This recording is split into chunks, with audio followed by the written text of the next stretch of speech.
Quick Tip Tuesday, VA loans. Let's chat about them. Last couple weeks and months, the popularity of VA loans has spiked on the transactions that I've been handling. And I just wanted to take a couple moments to share with you all what we're seeing coming back as conditions or stipulations in an appraisal. So this is good for buyers and sellers to know ahead of time, but just to keep you in the know. So on a couple of recent appraisals, we have had the appraiser make some notations that some items need to be completed and repaired prior to closing. So that means then the buyer and seller have to negotiate who's going to take care of those repairs.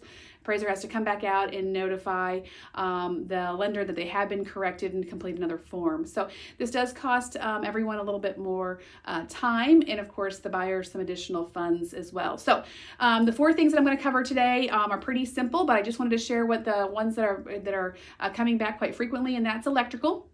So any open junction boxes have to be enclosed and the wiring tidied up inside those. So if you've got those going on at your home, go ahead and get those out of the way. That way the appraiser doesn't have to worry about making that notation. The extension relief valve on the hot water heater is another one that's come back. So we've gotten kind of a little laxed on that, and not a lot of appraisers were flagging those for FHA or USDA loans as frequently, but those are a stickler or a sticking point for the VA loans. Then we've got peeling paint, so around door frames or windows, anywhere that there's peeling paint needs to be scraped off and repainted. And then the last one is the termite. So to satisfy VA's requirements, every structure on the property has to be inspected for termites. Let me say that again. Every structure on the property has to be inspected for termites.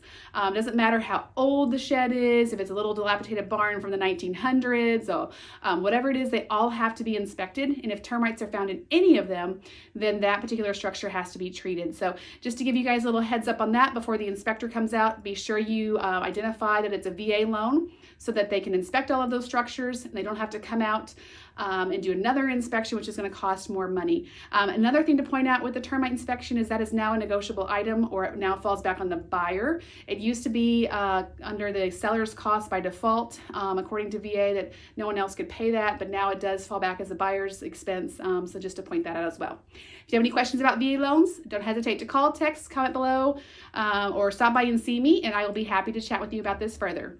Talk to you soon.